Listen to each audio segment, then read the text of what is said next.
کہ ڈاکٹر شیریں مزاری صاحبہ جو ہیں ان کو گرفتار کر لیا گیا ہے۔ اللہ کا تعالیٰ کا شکر ہے، ان بدماشوں، ان چوروں، ان ڈاکوؤں جن کے خلاف 24 ضمانت کے مقدمے، 24 عدالتوں کو یہ جواب دیں گے، یہ ڈاکو سمجھ لیں کہ خدا کے فضل سے اب چمٹی کے جب پر نکل آتے ہیں تو وہ اس کی موت کا وقت جو ہے قریب آتا ہے۔ انشاءاللہ تعالی پاکستان کے عوام کا جذبہ، ان کا جوش، ان کی ہمت اور ان کا استقلال جو ہے قائم ہے۔ آپ دیکھیں گے کہ ان کا کیا حشر ہوتا ہے۔ ابھی مجھے ایس پی اور جو ایس ایچ او ہیں یہاں پہ انہوں نے بتایا کہ ان کو بائی ایئر ڈی جی خان لے گئے ہیں، اور مجھے بتایا گیا کہ فواد صاحب جو ہے پہلے آ کے اور یہاں سے ایف آئی آر کی کاپی لے چکے ہیں۔ انشاءاللہ تعالی ان بدماشوں کو کیفر کردار پہ پہنچائیں گے، اور اگر ڈاکٹر شیریں مزاری کو کچھ بھی ہوا، اگر ان کے ساتھ ہاتھ تک لگایا گیا تو انشاءاللہ تعالی یہ پاکستان نہیں پوری دنیا کے اندر جو ہے ان کی بدنامی کا ذریعہ بنے گا۔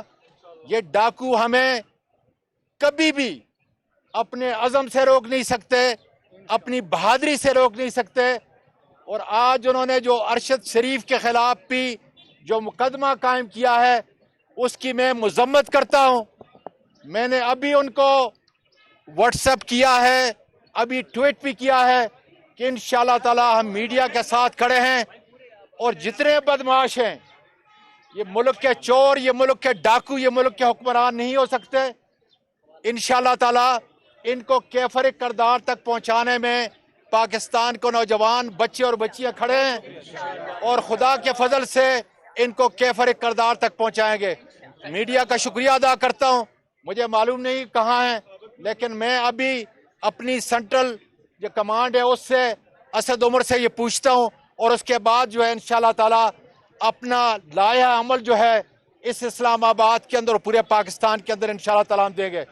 میں سیدھا یہاں سے دفتر جا رہا ہوں، سینٹرل آفس مرد آباد، انشاءاللہ یہاں سے میں سینٹرل آفس جا رہا ہوں، پتہ کرنا ہوں کہاں ہے، اور حکمت عملی انشاءاللہ تعالی بنا کر جلدی آپ کے سامنے آ جائے گا۔